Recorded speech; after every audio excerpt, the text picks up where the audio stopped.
할렐루야, 레이기 거룩하기 우전 전도사입니다. 거룩하다는 말 속에는 두 가지 의미가 있습니다. 소극적 의미는 깨끗함입니다. 성경적 의미는 죄를 안 짓는다는 것이며 적극적 의미는 구별하는 삶입니다. 구별하는 삶이란 말은 하나님을 위해서 산다는 진정한 거룩의 의미입니다. 레위기 7장까지는 구약의 5대 제사와 규례들 그리고 제사를 지내는 방법들이 소개되었고 8장부터 10장은 제사를 주관하는 제사장 제도에 관한 기록입니다. 레위기 8장에서는 아론과 아론의 아들이 제사장으로 임명받는 위임식을 거행한 내용으로 출애굽기 29장에 기록된 하나님의 계시가 그대로 실현된 것입니다. 여호와께서 모세에게 말씀하여 이르시되 너는 아론과 그의 아들들과 함께 그 의복과 관유와 속죄제의 수송아지와 숫양 2마리와 무교병 한 광주리를 가지고 온 회중을 회막문에 모으라. 모세가 여호와께서 자기에게 명령하신 대로 하매 회중이 회막문에 모인지라. 이것은 출애굽기 29장 1절부터 9절에서 이미 제사장 직분의 위임식을 위한 준비와 아론과 제사장들의 의복에 대해서 말씀하셨습니다. 내가 그들에게 나를 섬길 제사장 직분을 위임하여 그들을 거룩하게 할 일은 이러하니 곧 어린 수수 하나와 흠없는 숫양 2를 택하고 무교병과 기름 섞인 무교 과자와 기름 바른 무교 전병을 모두 고운 밀가루로 만들고 그것들을 한 광주리에 담고 그것을 광주리에 담은 채 그 송아지와 2 양과 함께 가져오라. 첫 번째 단계는 안수식 준비 단계입니다. 안수식 준비를 위해서는 총 3가지를 갖춰야 합니다. 첫째는 안수 받을 대상자입니다. 아론과 그의 아들들입니다. 둘째는 준비물입니다. 제사장에게 입힐 의복, 관유라는 기름, 속죄제를 드릴 수송아지, 번제 화목제를 드릴 숫양 2마리, 그리고 제사장이 먹고 하나님께 일부를 태워드릴 무교병 떡 1광주리입니다. 그리고 셋째는 이스라엘 온 회중을 불러 회막문 안에 모이게 하는 일입니다. 이것은 제사장의 안수식이 은밀하게 진행되는 것이 아니라 공개적으로 진행되는 일이라는 사실을 보여줍니다. 두 번째 단계는 씻음과 입힘의 단계입니다. 제사장 위임식에는 온몸을 물로 씻는 것, 예복을 입고 관유를 붓는 3단계의 절차가 있습니다.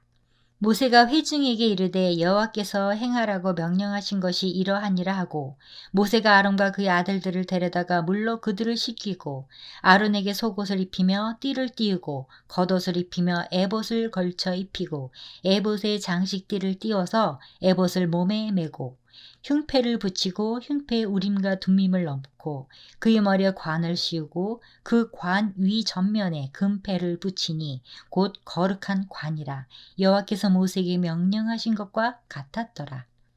이것은 내적인 정화를 상징하는 행위로 목욕하는 의식은 모든 종교에서 보편적으로 발견됩니다.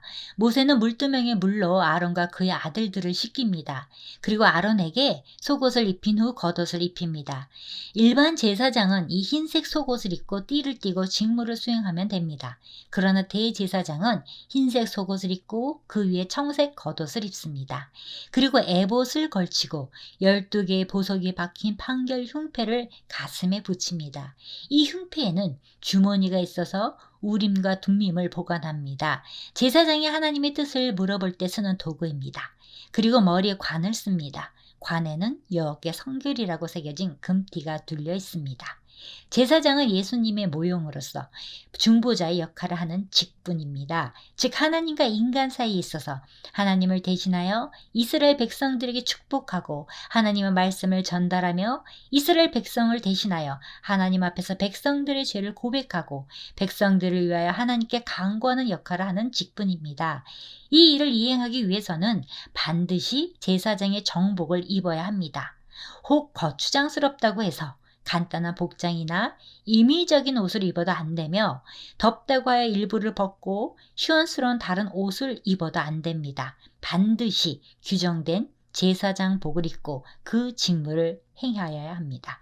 아론과 그의 아들들이 회막에 들어갈 때에나 제단에 가까이 거룩한 곳에서 섬길 때에 그것들을 입어야 죄를 짊어진 채 죽지 아니하리니 그와 그의 후손이 영원히 지킬 규례니라. 만약 그 정한 옷을 입지 아니하면 하나님께 죄를 범하는 것이요 반드시 죽게 된다는 말씀입니다. 그리고 그 규례는 영원히 변할 수 없는 규례입니다. 옷은 그 옷을 입은 사람의 신분, 즉 직업과 지위와 그 특성을 나타냅니다. 제사장의 직분은 거룩한 직분이며 영화롭고 아름다운 직분임을 나타내 줍니다. 또한 제사장은 하나님께서 특별히 선택한 레위 지파 중 아론의 자손만이 그 직분을 맡을 수 있었습니다. 그러나 아론의 자손일지라도 반드시 위임식을 거쳐야만 제사장의 직임을 감당할 수 있었습니다.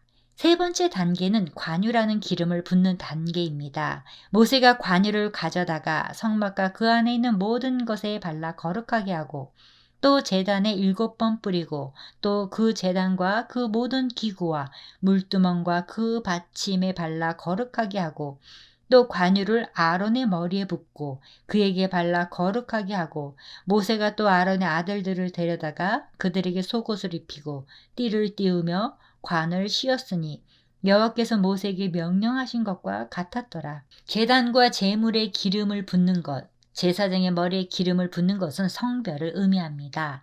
이 모든 것은 거룩하도록 하는 의식이며 제사장의 머리에 관유를 붓는 것은 특별한 의미를 갖고 특별한 지위를 얻는 것입니다. 즉 메시아적인 사역을 의미합니다.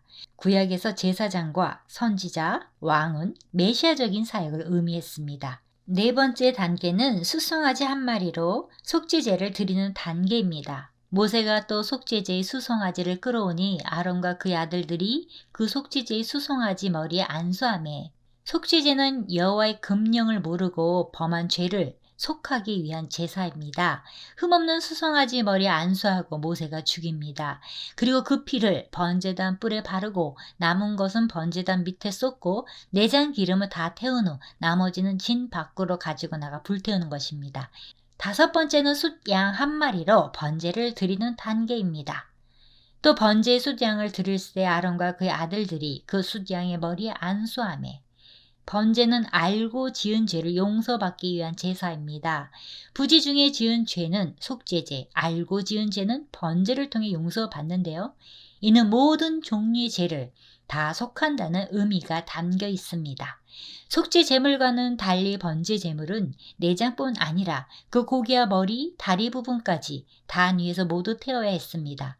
번제는 제물 전체를 태우는 제사로 하나님께 완전히 드린다라는 의미를 지닙니다. 제사장의 위임식에서 속죄제에 이어 이러한 번제를 드리는 것은 회개에 따른 완전한 헌신을 나타내기 위한 것입니다.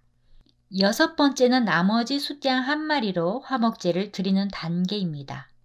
또 다른 숫양 곧 위임식의 숫양을 드릴 때 아론과 그의 아들들이 그 숫양의 머리에 안수하매 모세가 잡고 그 피를 가져다가 아론의 오른쪽 귓뿌리와 그의 오른쪽 엄지손가락과 그의 오른쪽 엄지발가락에 바르고 아론의 아들들을 데려다가 모세가 그 오른쪽 귓뿌리와 그들의 손의 오른쪽 엄지손가락과 그들의 발의 오른쪽 엄지발가락에 그 피를 바르고 또 모세가 그 피를 제단 사방에 뿌리고 화목제는 하나님의 속죄를 받고 하나님께 헌신되어 하나님과의 친교와 친목을 갖는 것입니다. 화목제를 드리기 위해서는 또 다른 숫양, 곧 위임식의 숫양을 드렸습니다. 화목제를 드리기 위해서 아론과 그의 아들들이 이 숫양 머리에 안수하고 모세가 잡습니다. 그리고 모세는 그 피를 세 군데 바릅니다. 아론과 아론들의 오른 귓뿌리와 오른손 엄지가락과 오른발 엄지가락에 피를 바르고 피를 단 주변에 뿌립니다. 오른 귓뿌리와 오른손 엄지가락과 오른발 엄지가락에 피를 바르는 것은 모든 제사장이 하나님의 말씀을 듣고 복종하고 하나님의 일을 받들고 섬기고 행하며 전 삶을 온전히 하나님께 헌신해야 함을 의미합니다. 왜냐하면 사람이 손과 발에 엄지가락을 잃으면 그는 힘을 쓸 수 없는 사람이 되기 때문입니다.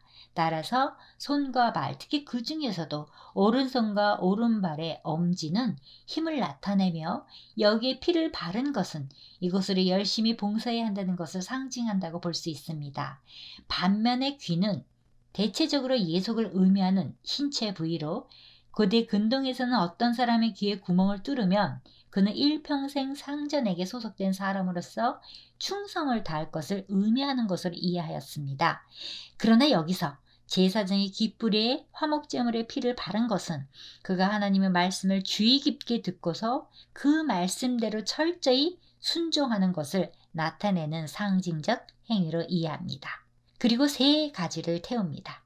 내장 기름과 광주리 무교병떡 3개와 우편 뒷다리를 태웁니다. 원래 일반적인 화목제에서 제사장은 2가지 고기를 먹을 수 있게 되어 있었습니다. 가슴 고기와 우편 뒷다리 고기입니다. 그런데 위임제에서는 가슴 고기만 먹고 우편 뒷다리는 하나님께 태워드립니다. 이것은 제사장이 먹는 목도 하나님이 주신 것이라는 의미입니다. 이에 모세가 그 가슴을 가져다가 여호와 앞에 흔들어 요제를 삼았으니 이는 위임식에서 잡은 숫양 중 모세의 몫이라 여호와께서 모세에게 명령하심과 같았더라. 요제의 방식은 제사장이 제물을 높이 들어 흔들었다가 내리는 것으로 이런 행위는 하나님께 바쳤던 것을 다시금 제사장이 자신의 양식으로 되받는다는 것을 의미합니다. 7번째는 가슴 고기를 먹고 광줄에 남은 무교병을 먹는 단계입니다. 하나님 앞에서 음식을 먹는다는 것은 하나님과의 교제가 이루어지게 되었다는 의미입니다. 너희는 7주야를 회막문에 머물면서 여호와께서 지키라고 하신 것을 지키라. 그리하면 사망을 면하리라. 내가 이같이 명령을 받았느니라. 아론과 그의 아들들이 여호와께서 모세를 통하여 명령하신 모든 일을 준행하니라. 아론과 그의 아들들은 7일 동안 회막문 안에 거하며 위임식의 절차를 이렇게 반복적으로 행해야 합니다.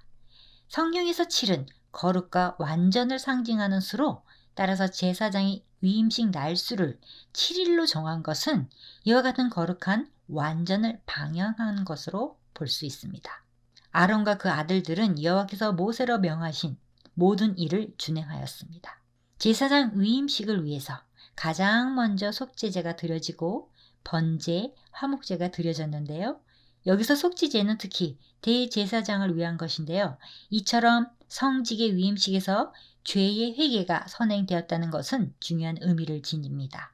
즉 이는 인간과 하나님 사이 중보자 역할을 담당할 대제사장 역시 죄인임을 보여주는 것입니다. 마무리합니다. 레위기 8장에서는 아론과 그 자손들이 공식적으로 제사장으로 성별되는 위임식에 대해 언급하고 있습니다. 본장에서는 여호와께서 모세에게 명령하신 것과 같았더라는 말씀이 17절, 21절, 29절, 36절에서 반복적으로 나온 것은 제사장들이 여호와의 말씀을 따라서 모든 것을 행했음을 말하고 있습니다. 제사장의 안수식 7가지 절차를 통해 하나님이 우리에게 하시는 말씀은 첫째, 하나님은 절대적으로 거룩한 분이시라는 것입니다. 인간은 제멋대로 하나님께 나아갈 수 없습니다. 죄를 가지고 접근할 수 없습니다. 모세와 아론과 같은 사람들이 기름을 바르고 피를 바르고 제사를 통해 하나님께 나아갔던 것처럼 우리도 하나님께 나아갈 때는 진실함과 거룩함으로 접근해야 한다는 것입니다. 둘째, 인간은 누구도 자기 스스로의 능력으로 하나님께 나아갈 수 없다는 것입니다.